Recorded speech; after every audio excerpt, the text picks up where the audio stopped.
Shout out to G-Man Boxing. Where's the piss bottle? It's over there.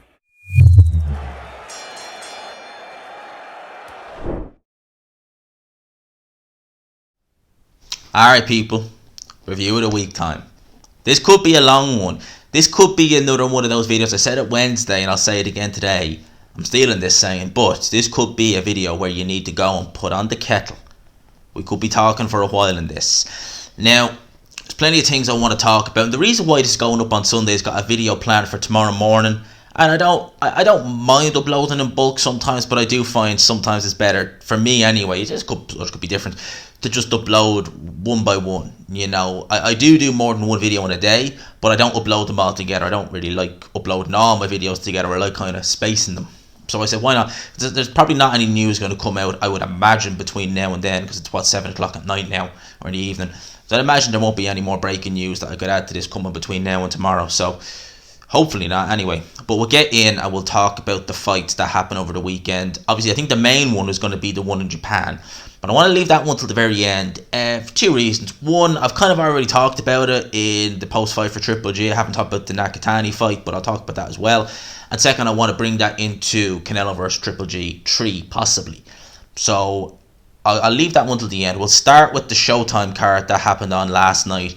Erickson Lubin losing and suffering very, very bad facial damage. Extremely bad. So much so that the corner pulled him out after 9 to Sebastian Fundora. Lubin was down from a big uppercut in the second round. And that was actually a very good shot that Fundora hit him with. Fundora is, as I've said it once, I'll say it again, an absolute freak of nature. He really is. I mean, for him to be, he's 6'5", and he looks bigger than that. He actually does genuinely look about closer to 6'6". It's very rare. Normally when you see fighters who are saying they're a certain height, you're normally kind of thinking, are they a bit shorter than that? Where he looks bigger. Like, maybe it's because the guys he's standing next, maybe it's because he's so slim, because apparently he doesn't really struggle to make 154. Maybe that's why he just looks bigger, because he's so skin stickly, gangly, kind of that way.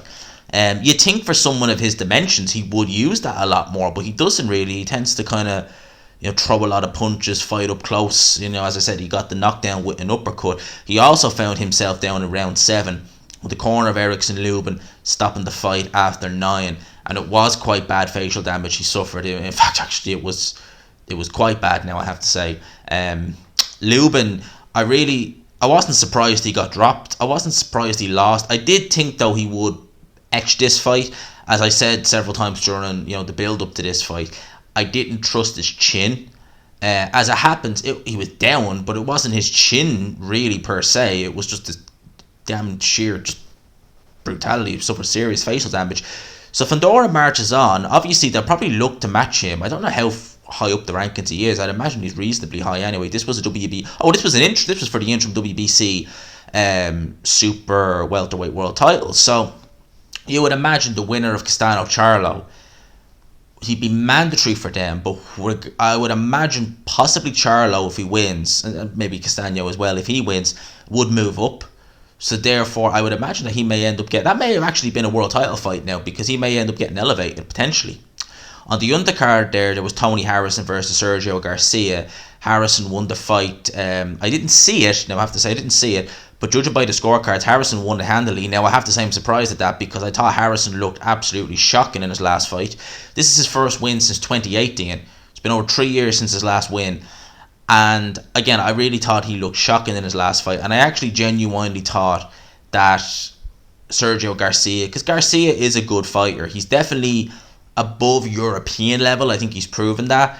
But I guess the jump to world level was just a bridge too far. Obviously he was unlucky against Fundora, I felt, because they fought last year at some stage. And I thought he was very unlucky against Fundora. But obviously against Harrison, just judging by this, I haven't seen it. I have to have a look at it. I can't really, it's hard. Even finding highlights of that Lubin fight was quite difficult, because Showtime, they don't play around. They really don't play around when it comes to, even post fights. As I've said before, they copyrighted one of my old Deontay Wilder preview. I know it was a post fights before he fought Fury. I think it was the Brazil fight. They copyrighted that. He had no footage in it, but so there was that. Obviously, as well, in the States, Ryan Garcia made his, long-awaited comeback. I know DAZN were saying his comeback was kind of with the likes of Muhammad Ali when he made his comeback. I mean, that was reaching, certainly. That was definitely reaching. The guy he fought, Tago, he really spoilt in there. Like, he was down in the second round, but it wasn't the most compelling viewing, it has to be said. But at the end of the day, I did think that I genuinely thought Ryan Garcia would have more trouble than he did, to be fair. Now, again, he did really just kind of spoil for that fight, but I really did think Garcia would struggle in that fight much worse than he did. I saw on the undercard, now I haven't seen this, if anyone wants to, please let me know if they want to provide a link. Patrick Teixeira ended up losing via DQ to a guy who was 27-11 for an intentional rabbit punch. Now, I haven't seen it, but rabbit punching, you see that a lot in boxing, and for a fighter to get disqualified for it, it may have either been bad, or either the fighter who received it milked the absolute you-know-what out of it and was able to get away with that. So I don't know there. I genuinely didn't even realise Gabriel Rosado was on that card. Gabe Rosado was in a 10-rounder up at super middleweight against Shane Mosley Jr. And the Shane Mosley Jr., yeah, his last fight was in May of last year. He lost to Jay Quigley in a majority decision. That was a very competitive fight. If you've not seen that, that could have really gone either way. Really could have gone either way. And Shane Mosley Jr. is not a particularly good fighter. Shane Mosley is his dad. Tremendous fighter. But his son, I mean, it's quite off. It's actually pretty common, to be honest with you. You very seldom see sons follow their dad, and is certainly in boxing, and have the same success or even close to it. And Mosley Jr. is no different, but he got the win over Rosado, majority decision. One judge had it even 98-92, 97-93. Rosado's best win, that's his 15th loss. I mean, he really does just stick around, and he always goes the distance, to be fair. He went the distance with Munguia, got that great win over Melikuziev. I mean, say what you want to say. I mean, I remember that punch, jumping out of my seat, like, what the hell just happened? I was shocked when that punch landed against Melikuziev. I really was. Bit unlucky against Danny Jacobs, because that was a stinker. Selecki, he actually done quite well against Selecki. He was very unlucky against Aries not to get the decision. Beat Glenn Tapia. Martin Murray, again, quite unlucky. Was definitely beaten by Willie Monroe. Stopped by Lemieux. Charlo beaten on points. Jamel obviously had that bloody war with Golovkin, whereas, his eye was just profuse bleeding. So Rosado loses. I wonder, is that the end of Rosado? If you're not winning over guys like Shane Mosley Jr., it's not exactly a good look. It's a bad omen for things to come if you're trying to get, another big fight or another big win, losing to guys like him, because he's really, Shane Mosley Jr.'s 4 losses, he really is the opponent, as opposed to being the, the prospect or contender who's supposed to, get experience over Rosado. So not exactly a good look for him. We will obviously talk about the card that happened in Japan. Obviously, before I talk about the main event, I'll talk about the fight that was on the undercard. Nakatani, oh my days, that he wasn't in there with much. Now, it has to be said, he wasn't in there with much. But that was my first time watching Nakatani live, was in that watch along yesterday. And those who took part in it, of which there was many who took part in that watch along, and big up to all of you. He's got me over the mark for 7k subs. I must actually touch on that at the end. I'll thank the guys and all that for that. But watching Junto Nakatani, it was a joy, because this guy, Yamaguchi, I think is how you pronounce that guy's last name, he was very limited. His defense was non-existent. He was getting hit with right hands, left, right and centre. His face this morning, there was a picture of it. My days, like, just black eyes, bruised, everything. It looked in bits. I'd say he woke up with a really, really sore head. Extremely sore head. And just watching how easy Nakatani made it was actually a joy to watch. The footwork, the speed, the way he was able to move the angles, the way he was actually able to move angles that you didn't think he would even move to. Like, he would step in and you'd think, like, he's going to the left, and he's moved out to the right, and he's popped the straight right hand down the pipe as well. It was an absolute joy to watch. At 112 pounds, I look at him and I just think, who beats this guy at 112 pounds? The people were telling me in the chat that he's poised to move up to 115 pounds and face Kazuto Ioka. I like Kazuto Ioka. I think he's a tremendous fighter. I think he's a fighter who is I feel for Kazuto Ioka. Do you know why? Because he is a tremendous talent. He's a tremendous fighter. If you've not seen him fight, he's a joy to watch. But he just doesn't get the recognition. He just does not get the recognition. I'd love to see him against Nakatani. I pick Nakatani. I say that and then I start thinking. I probably would. I would favour Nakatani. I think Kazuto Ioka is slowing down a little bit. I certainly saw that in his last fight. But Nakatani, I mean, at 112, you really look and you just think who can beat him. I wouldn't pick Sonny Edwards over him. And I like Sonny Edwards. I wouldn't pick him over Nakatani. I think he'd get beat. I think he would light Martinez up like a Christmas tree. At 112, I think he's the man. I mean, I really do. I think he's the absolute man at 112 pounds, 115 pounds. He adds something to that division. That's been a strong division for years, 115 pounds. Having Nakatani in it, it's just better. As well as Bam Rodriguez, if he decides to stay around. I mean, jeez, could you imagine those two meeting together? They don't get the flyweight superflies don't get enough credit. Absolutely fantastic divisions, great fighters, tremendously talented fighters, and the fights are always good. Like when have you ever seen a fight at 115 pounds? You know, a big fight that's not delivered in terms of quality, action, you know, skill. They really do have it all. They can all punch as well, you know, by their standards anyway. They're just decent punchers. So, you know, him against Kazuto Ioka, I'd be for that. I would be picking Nakatani. But I would like to see him unify with one of the champions at 112 pounds, potentially, if he can get something like that, maybe with Martinez, maybe with Edwards, who knows.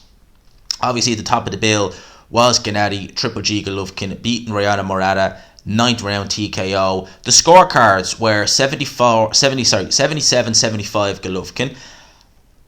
Yeah, I mean, definitely on my scorecard, I gave the second and third round to Murata, so he obviously found another round in there. It's not conceivable that you could have given Murata maybe a share of the first round, so that's not a scorecard I look at and think, what's he watching? I could see that. 79-73 to Golovkin. Maybe a bit too wide. You know, I thought that Murata definitely won the second and third round. So there you go. Glenn Feldman's a good judge. Gave it 78-74. Basically on line with my scorecard. That's how I had it going into the 9th round. Triple G looked slow early on. Was breathing quite heavy early on. But really did he came into the fight as it progressed, and he really was able to just swap it up, go through the gears, and was able to obviously take Murata out. Murata, the 2 and a bit years of inactivity, I don't think that helped him. I think that that definitely plagued him in this fight. But saying that, I think even if he'd have fought in 2021, he would have lost this fight, because I think Golovkin was just able to find another year which most people didn't think he had.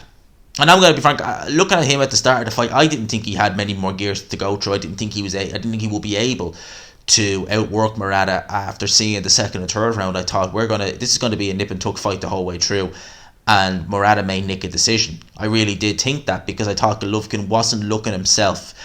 But Golovkin, once he started finding the range, once he started busting Murata up, once he started hurting him, as I've said before, Golovkin, one of the most prolific finishers in the game.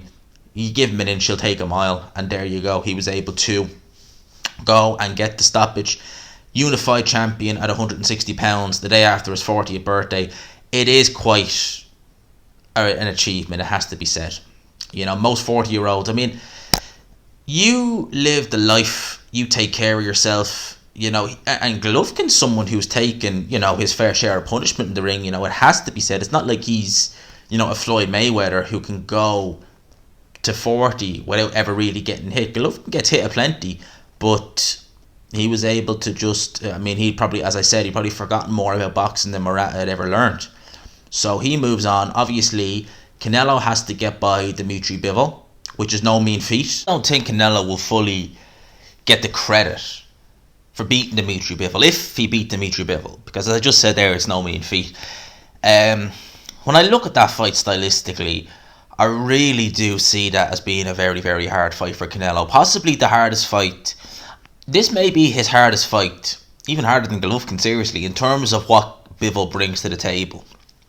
You know, his timing, his speed, his judge of distance, his footwork, his counter punch, his punching power, and yes, Bivol can punch as well. I can't wait to see it. And obviously that is one of the occasions where we'll do a late night watch along. Well, actually, early morning watch along. I think that ring walk will be at like 5 a.m. So we will do that in advance. That's in May. That's not long away, actually. We're less than a month out, aren't we? A month, give or take, from that fight. So that is that. Triple G Golovkin versus Canelo 3. I don't doubt we'll see it. At the end of the day, I've said it once, I'll say it again. I will take it for what it is. I don't necessarily think that Golovkin will be able to give Canelo any real significant trouble in it per se. But I will take the fight for what it is. It could prove me wrong, you know. I mean, as I said before, it genuinely could catch fire. Who knows? But that's pretty much the recap of the weekend's action. Now we'll get into the news. Frank Warren has confirmed that they have, and before I go any further with this, I have a video planned for tomorrow, because it's going to go out today, tomorrow, about Whyte and Fury. 2 weeks out. I'm not really feeling, how do I say it? I'm looking forward to the fight, but it's not really feeling like this fight is 2 weeks away, if that makes sense. I hope it's not a bad omen. And I'm hoping this isn't a bad omen either. Frank Warren has confirmed there is a replacement opponent on standby for this fight. So, touch wood, Dillian Whyte doesn't pull out. But if he does, there is an opponent there on standby. So the actual card won't get binned.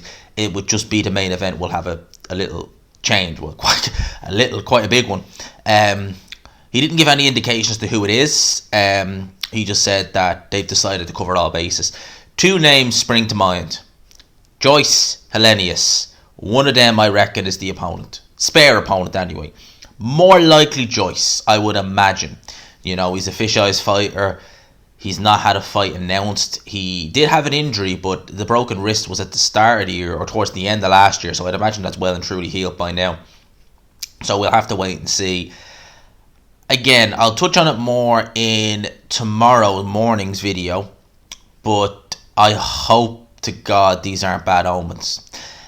It's weird, right? Again, I'll touch on it more in a separate video, but it has a weird feel to it. I genuinely think we'll see this fight. I hope to God we do. I'm extremely looking forward to it. But I just hope these aren't bad omens. WBA announced that they have ordered Leo Santa Cruz to defend his WBA featherweight world title against Leigh Wood next. Obviously, we lose track of things. Leigh Wood is the WBA champion, but he's technically the regular champion. It's a bit farcical. Leo Santa Cruz hasn't fought at 126 pounds since 2019, 3 years ago. But somehow he's still the champion. And Leigh Wood has been taking all the defences. It's a bit farcical.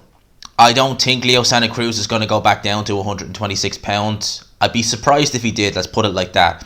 So I would imagine that Leigh Wood will likely get elevated to full champion and that he will fight Josh Warrington next. If he could get that fight, I mean, I'd pick Leo Santa Cruz probably still now, even though he's not been. I'd still pick him. I'll still pick him.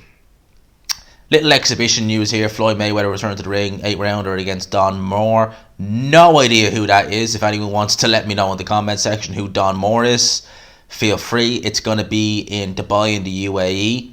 Anderson Silva will be on the undercard of Badou Jack. Floyd Mayweather making an absolute bomb doing them exhibitions. At the end of the day, they're not real fights. Who the hell is Don Moore? If anyone wants to let me know in the comments, please feel free to. Showing my ignorance here. Is he a YouTuber? Is he... I'll Google... No, actually, I'm not. I'll let someone in the comment section let me know. Because I don't want to be... like... get red-faced on camera and something like that. Be like, look, oh, is he like a YouTuber? And then someone see like, oh, he's a footballer or something like that. Something that I probably should know. But honestly, I've never heard of him. Absolutely never heard of him. Gervonta Tank Davis, Rolly Romero had their face-off ahead of their May 28th fight. Obviously looking forward to that. I'm looking forward to it, as I said, from an entertainment standpoint as opposed to an actual competitive fight standpoint. You know, the build-up is good so far. It was actually good going into the first proposed fight, which obviously didn't take place. Stylistically, Rolly is just tailor-made for Tank Davis. I can't see this ending in anything other than a spectacular Tank Davis knockout. I mean, like, in many ways, it's a drop down from Isaac Cruz. Who was it, Isaac Cruz? He was announced to fight someone, and I can't remember. I'm going to actually Google search that, or box record, because I believe that they had a fight announced for him, or they had an opponent certainly in the pipeline for him. And it is Yuriorkis Gamboa, of course. That's actually fighting this weekend, actually, funny enough. I actually thought it was later on. I thought it was on Tank Davis's undercard. So, Yuriorkis Gamboa against... where is he now? Oh, yeah, against Isaac Cruz in a 10-rounder. Gamboa versus Cruz. Jesus. Yuriorkis Gamboa, he really went into the wilderness after the Terence Crawford loss. He really did. Really went into the wilderness. Now, he made it 12 rounds with one leg. I think he broke his ankle, or he damaged his ankle certainly against Devin Haney. He's obviously been in there with... Or was that... No, sorry. It wasn't against Devin Haney. It wasn't against Tank Davis that he had the ankle injury, wasn't it? It was against... Yeah, he got stopped by Tank Davis, and then he went 12 rounds with Devin Haney. Now, I believe maybe the injury was in the Tank Davis fight, but... You know, coming back off back-to-back losses, Tank Davis and Devin Haney, so Isaac Cruz, you would imagine should... I'd make him the favourite. According to Dan Raphael, the Alexander Usyk AJ rematch is reportedly planned July the 23rd. Put the date down in your calendar, people. Put the date down, mark that down in your calendar, July 23rd. Venue not announced, but we should get an announcement on that in the coming days. I don't know. This is one of them where, like, it's genuine. I'm like, I don't know where it might take place. It's been a bit hush-hush, but I wouldn't be shocked if it takes place in the UAE or Saudi Arabia, somewhere like that. Canelo revealed that he's actually recruited Alexander Vodcek as a sparring partner for Dmitry Bivol. Interesting. Alexander Vodcek is actually quite quick for a light heavyweight. He's, you know, he comes from that Ukrainian school of boxing, but he retired back in 2019. So is he looking to come back? Because obviously he's been retired for 3 years now, basically. So is he looking to potentially make a comeback? Or is he just staying in shape, hoping to help Canelo and maybe thinking, look, I'll get a nice bit of money for this, so, hey, why not? Why not spar Canelo? It would be good preparation because he is kind of similar dimensions to Dmitry Bivol in terms of kind of size. It's actually probably a bit bigger than Dmitry Bivol, to be fair. Would be Vodcek. He's more natural at light heavyweight than Bivol is. Bivol's not a small light heavyweight as such. He's not certainly a massive light heavyweight. He's spoken himself about how he could do 168 pounds. Now, when he said that was a couple of years ago. I suspect he's probably kind of come more into 168 pounds or 175 pounds now than he did back then. But still, it's just an interesting sparring partner. Very interesting for Canelo. In terms of some of the fights we have this week, we've Ben on this week. Ben versus Van der Haar. Is what it is. It's a fight. I'm going to watch it. We'll do a watch along as we do. I enjoy them watch along so goddamn much. Now here's the interesting one. Spence is fighting Ugas in the early hours of Saturday morning. I will see how I feel on Saturday. If I'm not too tired during the day, I'll do both. I will watch along to the Ben fight, and then I'll do this. I'll go into the wee hours and do the Spence Ugas fight. We'll see about that. Now I've never done two in a row. So watch the space with that, but we'll definitely do a watch along for Ben versus Van der Haar. And who else is on that undercard actually? I probably already seen the undercard. I've just forgotten. Some of these undercards, they just kind of slip my mind when, you know, they get announced, and then there's really kind of one fight I'm kind of looking at, or one particular fighter. They just kind of slip my mind. Oh yeah, actually, how can I forget about that? Billum Smith versus Tommy McCarthy. That's a good fight. That's a rematch from Fight Camp. Campbell Hatton versus Lee Glover. Again, I like what they're doing with Campbell Hatton. They're putting him low down the card. He's not front and centre, if you know what I mean, like, because you're putting too much pressure on the kid. And to be fair to the kid, he's improved a bit in his last few fights. I still don't think he's going to go that far, but he's definitely looking better than he did.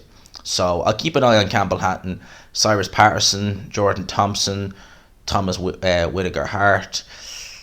Jack Cullen. Jordan Thompson looks alright. Cyrus Patterson is entertaining. Very entertaining, but I think he's got a limited ceiling, to be honest with you. I do think he's actually a fun fighter to watch. Alicia Baumgardner, she's fighting a tomato can. That's the only way I can describe her. 41-year-old Argentinian on short notice. I seen some opponent. Can't remember who it was now, but it was, God Almighty, who was it? But apparently, allegedly, there was is she on BoxRec? But allegedly, I seen a Twitter post that there was some opponent, I think she might have been French, offered to Alicia Baumgardner on really short notice, and she was like, why would I take a fight with like 2 weeks notice and stuff like that? So very short notice. Again, this guy Edith Matisse, so 7-11. Wow, 7-11 world title fight. Well done, amazing. I like watching Alicia Baumgardner, but this really, I mean, in her last 6 fights, she's gone 3-3, and you're getting a world title shot off the back of that, really. So I think I'll be doing 3 fights. I'll do a watch along probably about 8:30, the normal start time. I will go on from there. So that's the undercard in a nutshell. Again, not the strongest undercard in the world. I think that was really just kind of, just chucked together, that undercard, because with it saying that it could catch fire. I know the Tommy McCarthy, Billum Smith fight camp was quite good, quite competitive. So I reckon this rematch might be much more of the same. So we'll wait and see how that goes. In terms of everything else, that's pretty much kind of what we got to talk about. Obviously, big news this weekend was I finally hit 7k. So we're getting there. The goal is 10k by the end of the year. That's my main goal. That's what I want to do. That's what I want to achieve. That's what I want to hit. I fully believe I can do that. I know I've got good support on this channel. All I ever really ask for is just smash the like button, share it, and subscribe. That's all I ever really do. Not much more else. I don't really need anything else. I'm happy just to see people watching it and enjoying it. So that's the goal. 10k by the end of the year. But in the meantime, appreciate all the support you guys have given me over the last couple of years. Really, the channel's been just growing steadily and quite well. I mean, like I think the numbers I do are actually like quite brilliant. Like when I see like the fact that my channel's kind of not even hit 10k yet, but like every video I do gets roughly between 1,500 to 2,000 more sometimes viewers. And I'm just talking not like talk about boxing, that's the boxing channel, but like it's not major production value, if you know what I mean. Like I kind of have my stand at my mic, which is a great mic. It's a Boya mic. It's absolutely brilliant value for money. And anyone who's just starting up a channel, I'd recommend you get it. It's Boya. You get them for like 15 quid on Amazon. Brilliant mic, and obviously the old tried and tested iPhone. I did get a camera for like doing interviews if I'm ever in the UK, a proper one. But you cannot tell the difference between the iPhone and that. You genuinely cannot. So talking about that's going to be going off on a tangent about setups and stuff like that. I will obviously look to improve it. I am looking to improve it. Get a few things added, maybe some pictures. I have got pictures, but I just don't have frames for them yet. But we'll cross that bridge. We'll cross that bridge. In the meantime, lads and lasses, I hope you enjoyed this video. Smash the like button if you did. Subscribe, of course, if you haven't already. Share the video if you enjoyed it. I'll get a video up for you guys in the morning. I'm literally going to start recording straight after this. So there you go. For now, lads and lassies, I'll talk to you. Peace.